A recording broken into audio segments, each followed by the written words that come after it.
نحمده ونستعينه ونستغفره ونؤمن به ونتوكل عليه ونعوذ بالله من شرور أنفسنا ومن سيئات أعمالنا من يهده الله فلا مضل له ومن يضلل فلا هادي له ونشهد أن لا إله إلا الله وحده لا شريك له ونشهد أن سيدنا وسندنا ونبينا وإمامنا ومولانا محمد وبارك وسلم أما بعد فأعوذ بالله من الشيطان الرجيم بسم الله الرحمن الرحيم يسألونك عن الخمر والميسر قل فيهما إثم كبير ومنافع للناس وإثمهما أكبر من نفعهما ويسألونك ماذا ينفقون وقال الله تبارك وتعالى يا أيها الذين آمنوا إنما الخمر والميسر والأنساب والأزلام رجس من عمل الشيطان فاجتنبوه إنه لكم عدو مبين فاجتنبوه إنه لعلكم تفلحون إنما يريد الشيطان أن يوقع بينكم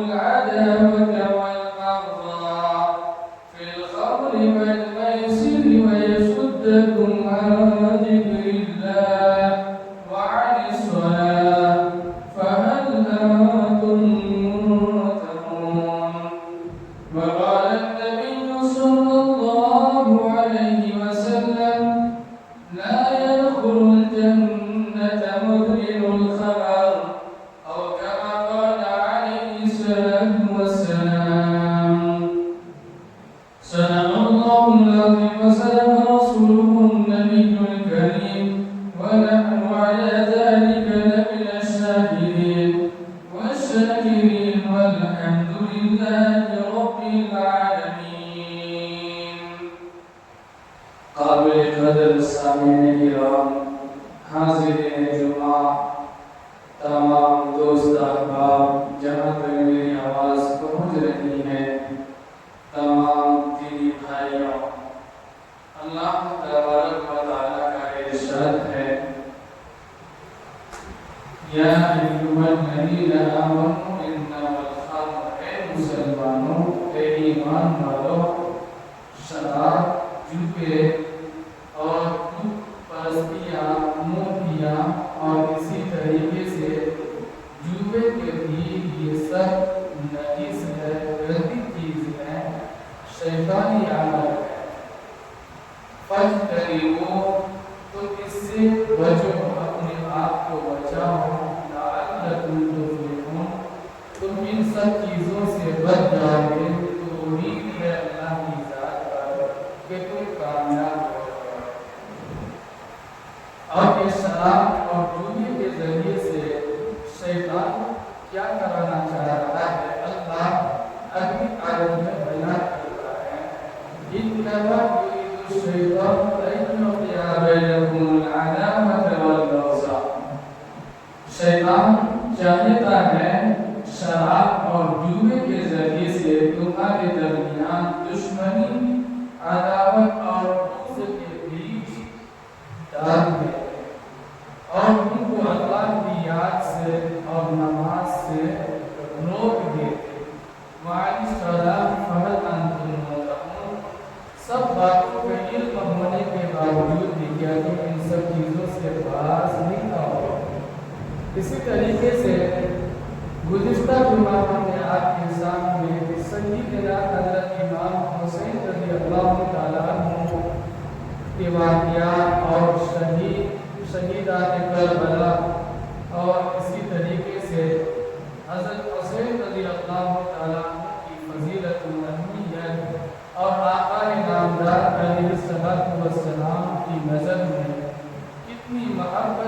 اس کو بیان کیا تھا، میں مناسب سمجھتا ہوں اس جمعہ میں شراب اور اسی طریقے سے جوے پر کچھ باتیں آپ کے سامنے آ جائے اور سنانے کی ہمت کر رہے ہیں۔ میرے عزیزوں، اسی طریقے سے دینی مدارس اور مدارس کی اہمیت اور مدرسہ کے طالب علم کی اہمیت، قرآن پڑھانے والوں کی کیا اہمیت ہے، اس کے بارے میں بھی کچھ باتیں آپ سے کرنی ہے۔ تقریر کا موضوع اصل جو ہے شراب ام الخبائث ہے، اور اللہ کے پیغمبر علیہ السلام نے ام الفواحش بھی کہا ہے۔ کیا ام الفواحش بھی کہا ہے؟ تمام گناہوں کی جڑ شراب کو قرار دیا ہے۔ میرے عزیزوں، انسان کو اللہ نے انوکھا انداز سے پیدا کیا ہے۔ احسن تقویم کا قرآن سب سے خوبصورت طریقے سے اللہ نے انسان کو بنایا ہے۔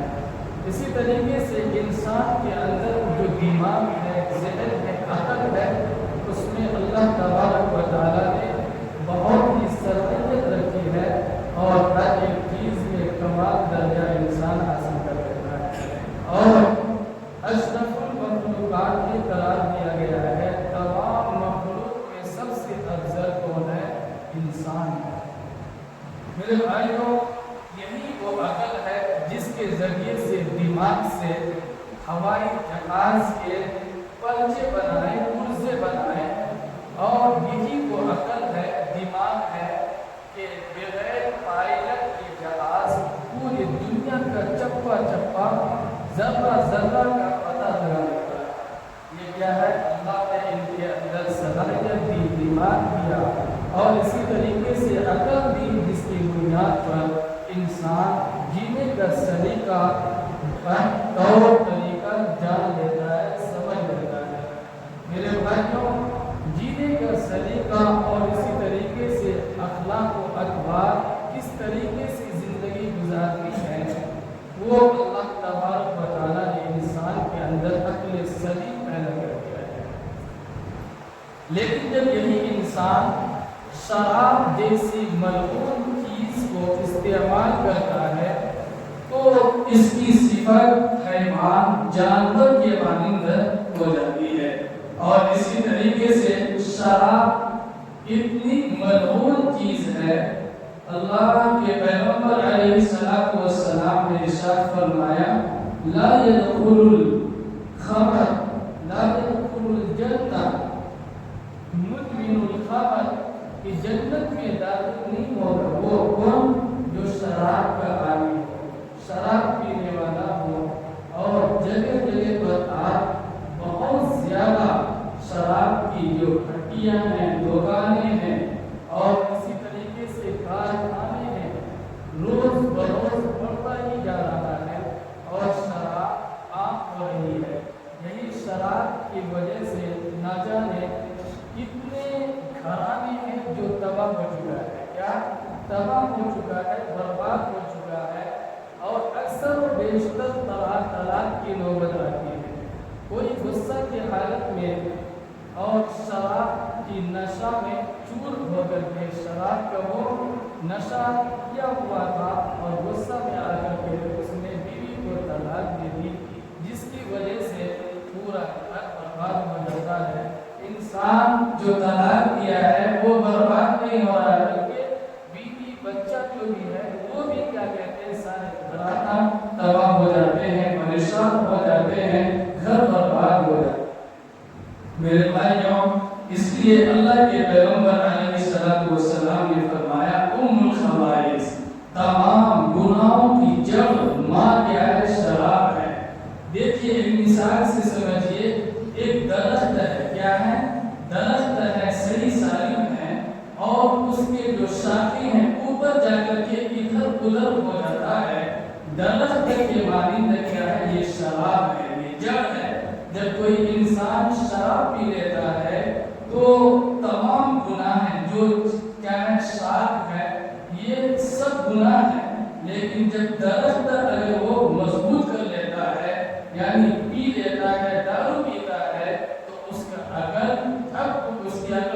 جاتی ہے جس کی بنیاد پر اس کے ذہن میں کوئی اچھی بات نہیں آتی ہے، کون ہمارے لیے جائز ہے، کون ناجائز ہے، کون سا کام ہمارے لیے جائز ہے، کون ناجائز ہے، کون سا کام کرنا چاہیے، کون سا نہیں کرنا چاہیے، اور اسی طریقے سے حتیٰ کہ بیوی اور ماں بہن بیٹیوں پر امتیاز نہیں کر پاتا ہے۔ میرے بھائیوں، پہلے دور میں زمانہ جاہلیت میں شراب عام تھی، شراب پیا کرتے تھے اور تجارت بھی ہوا کرتے تھے۔ آپ علیہ السلام دنیا میں آئے، جب اسلام کا پرچم لہرایا گیا، اس سے قبل تمام لوگ شراب پیا کرتے تھے اور بزنس کیا کرتے تھے، لیکن لوگوں نے دیکھا، صحابہ کرام نے دیکھا، غور کیا کہ اس میں کیا کہتے ہیں خرابی بھی ہے، اس میں خرابی ہے، نقصان ہے، اور حضرت فاروق اعظم رضی اللہ تعالیٰ عنہ چاہ یہ رہے تھے کہ کسی طریقے سے شراب کے بارے میں کوئی واضح حکم اللہ کی جانب سے آ جائے۔ ہمیشہ یہ تمنا کیا کرتے تھے، تو اللہ کے پیغمبر علیہ السلام کے پاس آ کر کے پوچھتے ہیں کہ شراب جو ہے حقیقت میں عقل مار دی جاتی ہے اور اس میں بہت نقصان سے بھی نظر آ رہی ہے، کیا کیا جائے؟ اللہ کے پیغمبر علیہ السلام بتائیے۔ اللہ نے قرآن نازل کیا، سورہ بقرہ کی آیت یسألونک عن الخمر والمیسر قل فیہما اثم کبیر ومنافع للناس وإثمہما اکبر من نفعہما۔ اے نبی جی، آپ سے یہ لوگ شراب اور جوے کے بارے پوچھ رہے ہیں، معلومات کر رہے ہیں، آپ کہہ دیجئے اس میں نقصان زیادہ ہے، نفع کم ہے۔ کیا ہے؟ نقصان زیادہ ہے اور نفع کم ہے۔ دیکھیے صحابہ کرام اس دور میں زمانے جاہلیت میں حقیقت میں کسی چیز کی کوئی عادی ہو جائے، اس کو ایک بارگی منع کیا جائے، فی الفور ٹوکا جائے، بالکل حرام قرار دے دیا جائے تو بڑا مشکل ہوتا ہے۔ کیا ہوتا ہے؟ مشکل ہو جائے گا چھوڑنا۔ اس بنیاد پر اللہ نے آہستہ آہستہ حکم لاگو کر رہے ہیں، احکام جاری کر رہے ہیں کہ دیکھو نفع تو تھوڑا بہت ہے لیکن نقصان کئی گنا زیادہ ہے۔ یہ بات سن کر کے صحابہ کرام میں سے اکثر و بیشتر اس سے پرہیز کرنے لگے۔ کیا کرنے لگے؟ پرہیز کرنے لگے، اور بہت سارے صحابہ کرام کیا کہتے ہیں شراب کے مٹکے مدینہ کی گلیوں میں ڈال دیے اور باز آئے۔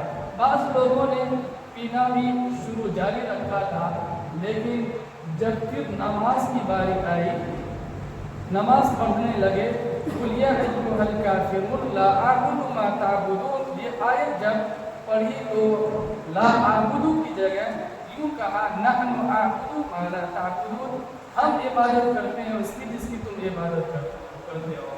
یعنی یہ بات ہے کہ دیکھو میں اللہ کے علاوہ کسی اور کی بھی عبادت کرتا ہوں، یہ بات اور یہ آیت جو غلط پڑے جس کی بنیاد پر نماز خراب ہو گئی، تو اس میں بھی اللہ تبارک و تعالیٰ نے قرآن کی آیت نازل کی، اور اللہ کے پیغمبر علیہ السلام نے فرمایا بھائی معاملہ گڑبڑ ہے، کچھ کیا جائے۔ تو اللہ نے کہا کہ دیکھو یا ایھا الذین آمنوا لا تقربوا الصلاۃ وانتم سکارى حتى تعلموا، کہ اے ایمان والو، اے مسلمانوں، جب نماز کے تم قریب جاؤ، جب نماز پڑھنے کے لیے جاؤ تو نشہ کی حالت میں مت ہو۔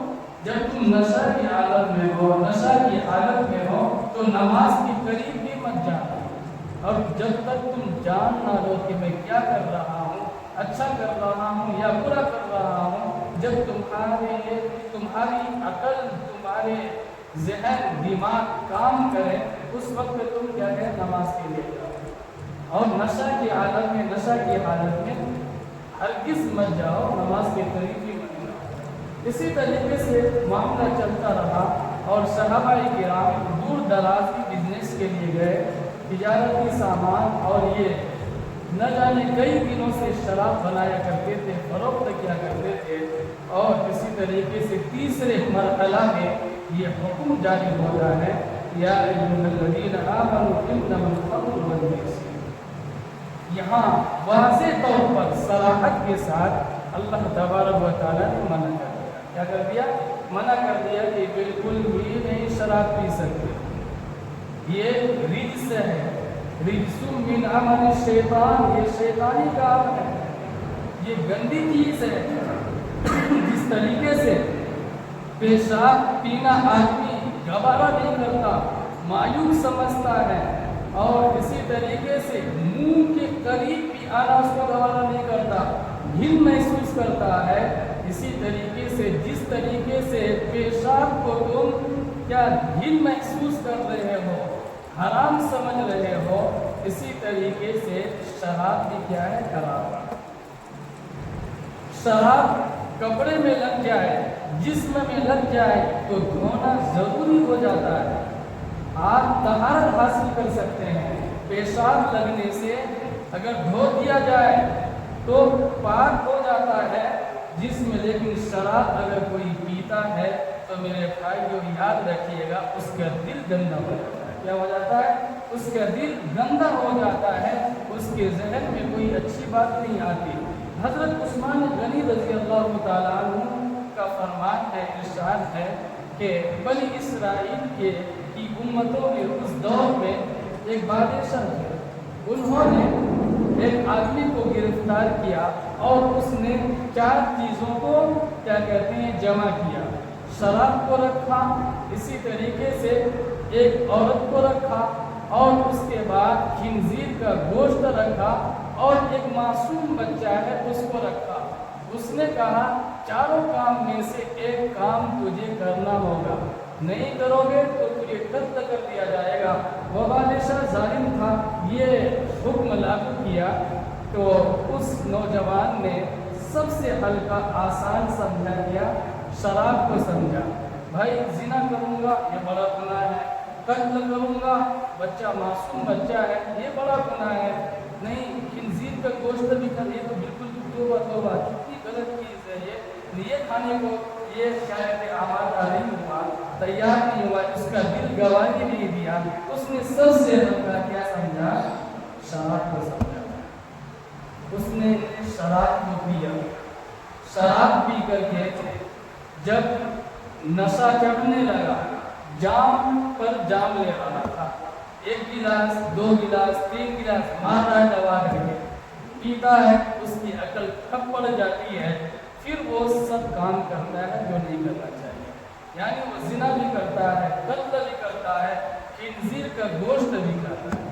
میرے بھائیوں، اس سے پتہ چلتا ہے کہ شراب یہ نشہ آور چیز انسان کی عقل کو مار دیتے ہیں، اور اسی طریقے سے آج کل سماج میں معاشرہ میں جو ماحول ہے، چھوٹے چھوٹے بچہ وہ بھی نشہ کی چیز استعمال کر رہے ہیں، اور نشہ اللہ کے پیغمبر علیہ السلام نے فرمایا شراب ہوگی لیکن اس کا نام الگ الگ لیا جائے گا، اس کا نام الگ الگ لے کر کے استعمال کریں گے۔ بہت جگہوں پر کالج میں یا اسی طریقے سے دیگر جگہوں میں چاکلیٹ وغیرہ اور دیگر چیزیں ہیں، اس میں کچھ نشہ آور چیز بھی رہتی ہے، بچے کو اس کا عادی بنا رہے ہیں۔ اسی طریقے سے ایک مسلمان بچی ہے، اس نے اچھا اخلاق اور اسی طریقے سے اس کی تربیت ان کے ماں باپ نے بہت اچھی طریقے سے کی ہے، اس کو کالج میں داخل کیا، ہر چیز سے وہ دور تھی، لیکن اس نے ایک سہیلی کو دیکھا کہ وہ کچھ نشہ کی چیز استعمال کر رہی ہے، وہ دور رہتی تھی لیکن آہستہ آہستہ قریب ہوتے گئی اور وہ کچھ لینا شروع کر دی، جس کی وجہ سے روز بروز بڑھتا گیا اور وہ کیا کہتے ہیں نشہ کی عادی ہو گئی، جس کی بنیاد پر وہ گھر کا سامان بیچا کرتی تھی، اگر پیسہ نہ ہو تو قرض لے لیا کرتی تھی، اور اسی طریقے سے جب ماں باپ کو معلوم ہوا کہ یہ معاملہ ہوا ہے اور کالج میں جا کر کے یہ بچی غلط صحبت اختیار کر کے یہ شراب یا اسی طریقے سے نشے کی عادی ہو گئی ہے، ماں باپ پیسہ دینا بند کر دیتے ہیں اور اس کو بلا دیتے ہیں۔ اس کے بعد میرے بھائیوں ہوتا ہے یہ کہ وہ چوری کرنے پر کیا کہتے ہیں، وہ آمادہ ہو جاتی ہے، تو چوری کرنے کے لیے تیار ہے، ماں باپ کے روپیہ کو اور جو گھر کے سامان ہیں، چیزیں ہیں، اس کو بیچنا شروع کر دیتی ہے۔ کس بنیاد پر؟ اس لیے کہ شراب پینے کے لیے اس کے پاس پیسہ نہیں ہے۔ یاد رکھیے گا، جو شراب کے عادی ہو، جو دارو کا عادی ہو، وہ کنگال رہتا ہے، زندگی بھر وہ کنگال رہتا ہے، اسی طریقے سے وہ مر جاتا ہے، بھکاری بن کے مرتا ہے۔ اس لیے یہ چیز جہاں بھی استعمال ہو، جس گھر میں استعمال ہو، برکت کبھی بھی نہیں لا سکتی ہے، برکت کبھی بھی نہیں لا سکتی ہے۔ اس لیے ہر ایک کو چاہیے جو بھی اس چیز میں ملوث ہے اس کو اس سے باز آنا چاہیے۔ اللہ کو ناراض کرنا، ان کے پیغمبر کو ناراض کرنا، حالانکہ یہ تمام گناہوں کا جڑ قرار دیا ہے، میرے بھائیوں ہم سب کو چاہیے کہ اس سے باز آنا چاہیے۔ اسی طریقے سے 10 آدمیوں پر لعنت ہے۔ کتنے آدمیوں پر؟ 10 آدمیوں پر لعنت قرار دیا گیا ہے۔ کس بنیاد پر؟ یہ شراب کی وجہ سے۔ میرے بھائیوں، شراب بذات خود یہ ملعون چیز ہے۔ کیا ہے؟ ملعون چیز ہے۔ اسی طریقے سے اللہ کے پیغمبر علیہ السلام نے فرمایا کہ شراب انسان کو مار کھاتی ہے، اور اسی طریقے سے یوں بیان کیا کہ بِعَيْنِهَا وَآسِرِهَا کہتے ہیں کہ شراب بنانے والا، اور اسی طریقے سے وَمُعْتَصِرَهَا شراب بنوانے والا، اسی طریقے سے جو شراب بنا رہا ہے اس کے لیے سامان لا کر کے دے رہا ہے اور جو اس کے معاون بن رہا ہے وہ بھی گنہگار ہے، چاہے وہ بھی گنہگار ہے، وہ بھی جرم میں داخل ہے۔ گویا کہ شراب بنانے والا، شراب بنوانے والا، اور اسی طریقے سے وبائعہ یعنی بیچنے والا، فروخت کرنے والا، اور جو فروخت کرنے کے لیے اٹھا کر کے دے رہے ہیں وہ بھی اس گناہ میں سب شامل ہے۔ وبائعہ ومبتاعہ یعنی جو کہا فروخت کرنے والا، اسی طریقے سے جو خرید رہا ہے اس پر بھی لعنت ہے، اس پر بھی لعنت ہے، اور اسی طریقے سے وحاملہ جو اس کو اٹھا کر کے لے جاتا ہے، جس سمت لے جا رہا ہے اٹھانے والا بھی گنہگار ہے۔ والمحمولۃ الیہ کہا کہ جس کی طرف اٹھا کر کے لے جا رہا ہے وہ بھی کیا ہے؟ لعنت کے قابل ہے، وہ بھی گنہگار ہے۔ اسی طریقے سے وآکل ثمنہا اور شراب کی قیمت کھانے والا، شراب کی قیمت کھانے والا، اس پر بھی اللہ کی لعنت ہے۔ اور وشاربہا شراب پینے والا، وساقیہا جو شراب بنا کر کے دیتا ہے اس پر بھی لعنت ہے۔ یعنی 10 لوگوں کے لیے اللہ کے پیغمبر علیہ السلام نے کیا کہا؟ ملعون قرار دیا گیا ہے۔ سب سے پہلے شراب بذات خود غلط چیز ہے، یہ حرام چیز ہے، ملعون چیز ہے، اور اسی طریقے سے جو شراب بناتا ہے وہ ملعون ہے، لعنت کے قابل ہے، اور بنوانے والا اور اسی طریقے سے بیچنے والا، خریدنے والا، اٹھا کر لے جانے والا، جس کی طرف اٹھا کر لے جا رہا ہے وہ بھی گناہ میں شامل ہے، وہ بھی لعنت کے قابل ہے۔ اور شراب کی قیمت کھانے والا اور شراب پینے والا، پلانے والا، یہ سب کے سب کیا ہے؟ جرم میں داخل ہے۔ میں اس مضمون کو، اس عنوان کو اس لیے لایا ہوں آپ کے سامنے، آج سماج میں، اپنے معاشرہ میں یہ سب چیزیں بہت عام ہو رہی ہے۔ اچھا خاصا انسان اس میں ملوث ہے۔ میرے بھائیوں، حقیقت میں جب انسان شراب پی جاتا ہے، پیتا ہے، تو معاملہ بہت گڑبڑ ہو جاتا ہے، اور وہ اس کی وجہ سے پڑوس کے لوگ مطمئن نہیں رہتے، پریشان رہتے ہیں کہ نہ جانے یہ انسان کب کیا کر گزرے گا، اس کی کوئی خبر نہیں۔ چیخنا، پکارنا، اور اسی طریقے سے بہت ساری باتیں اور بعض لوگوں کا یہ کہنا ہے کہ میں ایک بات آپ سے سمجھانا چاہ رہا ہوں، وہ یہ ہے کہ بہت ہی شرم والی بات ہے، لیکن شرم کیا کرنا، جب معاشرہ کے لوگ بے شرم ہو جائے تو شرم کو ختم کرنا چاہیے۔ ایک خاتون ہے، وہ آ کر کے کسی فون کے ذریعے سے پوچھتی ہے کہ مفتی صاحب ایک بات بتائیے، میرا شوہر شراب کا عادی ہے، پورا مہینہ شراب پیتا ہے، میرا حق ادا نہیں کرتا، جو میاں بیوی میں تعلق ہے، حقوق ہے، اس کو پورا نہیں کرتا ہے، تو بتائیے پورا مہینہ وہ ایسے ہی گزار دے رہے ہیں اور دیکھ بھال نہیں کرتے ہیں، بتائیے اس صورت میں دوسرے مرد سے تعلق رکھ سکتی ہوں یا نہیں؟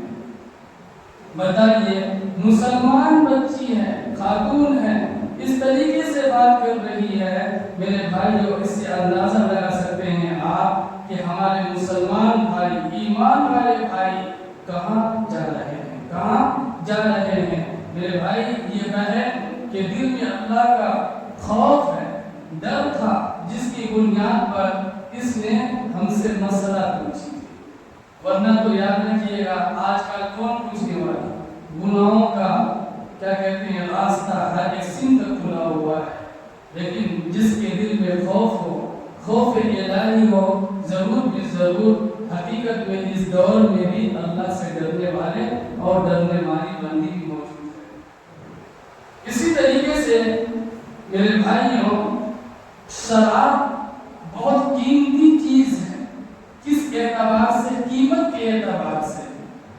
ہیروئن ہے یہ، کہتے 1 گرام 5000 روپے میں۔ میں پڑھ کر کے سنا رہا ہوں آپ کو، ایسے بولے تو نہیں بول رہے، بلکہ کتاب کو دیکھ کر کے پڑھ کر کے ہم آپ کے سامنے بیان کر رہے ہیں۔ گویا کہ 1 کلو 1 کروڑ روپے اس کی قیمت بنتی ہے۔ میرے بھائیوں ڈرگس اور نہ جانے کیا کیا آج مسلمان نشہ میں چور ہے، ملوث ہے، کیا بیان کیا جائے، سمجھ میں بات نہیں آ رہی۔ اسی طریقے سے طلاق کی نوبت اکثر و بیشتر نشہ کے عالم میں جو شرابی ہوتا ہے زیادہ پائی جاتی ہے۔ بعض لوگوں کا کہنا ہے کہ نشہ میں آ کر کے ہم نے 1 2 3 کر دیا، کیا نشہ کے عالم میں تھے مولوی صاحب، کیا کرنا، طلاق تو نہیں ہونی چاہیے، کیا طلاق ہو جاتی ہے کیا؟ تو جی ہاں، انسان کوئی خوشی سے طلاق نہیں دیتے، یا کوئی خوشی میں ہے، ایک دم مزے میں ہے، ہنس رہا ہے، اور کیا اس عالم میں کوئی طلاق نہیں دیتا، بلکہ غصہ کے عالم میں اور نشہ کے عالم میں جب اس کی عقل ٹھپ پڑ جاتی ہے، پھر وہ کر گزرتا ہے جس کو وہ نہیں کرنا چاہیے۔ اس لیے طلاق دینے والے جو ہے اس پر اللہ کی لعنت برستی ہے، اور سزا بھی بہت خطرناک رکھا ہے۔ جس نے 3 طلاق دے دی، پھر وہ اس کی عقل ٹھکانے پہ آتی ہے تو کہتا ہے ہر میری کم وقتی میں کیا کر گزرا، پھر وہ چکر لگاتے ہیں قاضی کے پاس، مفتی کے پاس، کسی طریقے سے حلال قرار دیا جائے، میں پھر اپنی بیوی کو رکھنا چاہتا ہوں۔ تو یاد رکھیے گا ایسے نہیں رکھ سکتے ہیں جب تک کہ آپ حلالہ شرعیہ نہیں کرتے۔ حلالہ وہ آپ کو ہی معلوم ہوگا، یہ اللہ کی جانب سے سزا ہے۔